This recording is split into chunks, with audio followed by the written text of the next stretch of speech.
आतंकवाद नहीं, वो यादव आतंकवाद, वो ठाकुर आतंकवाद, वो जाट आतंकवाद, वो सब कुछ करेंगी। मैं वो दिन देखना चाहता हूं कि जो सत्ता पे आए वो ये पूछे, भाई कुछ और काटने को रह गया है मेरे लिए। जब तक वो इस स्थिति में, दिल्ली का राजा जो भी हो, वो जब तक आपके दरवाजे पे आके नहीं कि भाई साहब मुझे सत्ता में ला रहे हो कि नहीं ला रहे हो, और कोई काम हो तो बताओ, जब तक ये स्थिति ना हो जाए आप इसी स्थिति को बरकरार रखिए।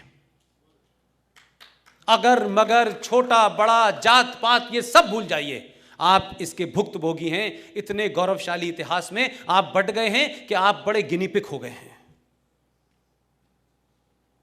हम पता नहीं कौन सी दुनिया की बात करते हैं भाई। हमने दुनिया को क्या क्या दिया ये हम भूल गए। हमें सिर्फ ये बताया कि आप गुलाम थे, आप जातों में बटे हुए थे। अरे उससे आगे की भी दुनिया थी, उसको तो पढ़ो भाई। हम उसको नहीं पढ़ना चाहते। इसलिए इस दौर को, जो 1000 साल का दौर है और 70 साल का जो आपको पढ़ाया गया है, भले ही आपके देश में सरकारें तय करें कि राजस्थान में सरकार बदल गई है तो उन्होंने कहा वीर सावरकर फ्रीडम नहीं थे, फ्रीडम फाइटर नहीं थे, वो कह दें कोई दिक्कत नहीं है। अरे समाज में तो कहानी सुनाइए ना उनकी, घर में तस्वीर तो लगाइए, बच्चा पूछे कौन है तो उसको सही इतिहास बताइए, और कहिए कि तुम्हारे स्कूल में जो पढ़ाया जा रहा है वो सरकारों के एजेंडे की वजह से गलत पढ़ाया जा रहा है, लेकिन तुम एग्जाम में यही लिखना लेकिन हीरो ये है।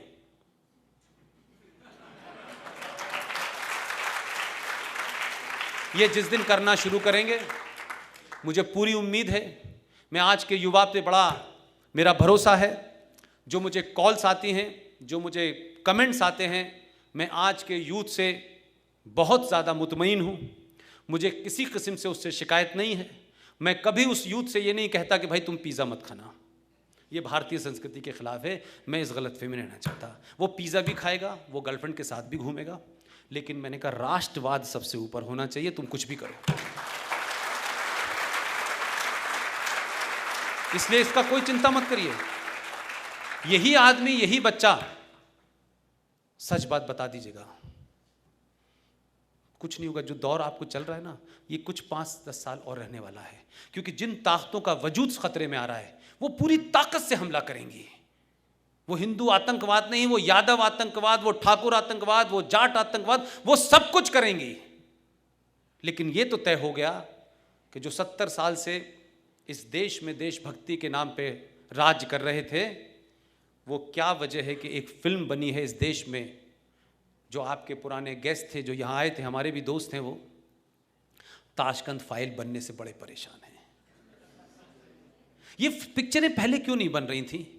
ये नागपुर में पुष्पेंद्र पहले क्यों नहीं आ रहा था? कोई तो बात होगी मेरे और आपके बीच की, बाकी तो कोई रिश्ता नहीं है। किसी रिश्ते की वजह से तो आप यहां बैठे हुए हैं, मेरी बात सुन रहे हैं। मैं कौन सा बहुत बड़ा वक्ता हूं, मैं कौन सा बहुत बड़ा नेता हूं? मैं तो अपनी टिकट जहाज की नहीं ले सकता, किसी आपको टिकट क्या दिलाऊंगा? ये कनेक्ट जो है पूरे देश में होना चाहिए, हो रहा है। इस देश में 20-25 लोग लगातार बगैर किसी संगठन से जुड़े हुए, अगर राष्ट्रवाद आपके अंदर है, आप किस संगठन में रहते हैं डजंट मैटर, आप अकेले भी खड़े हो जाएंगे तो इसी जगह पे कई हजार पुष्पेंद्र आ जाएंगे।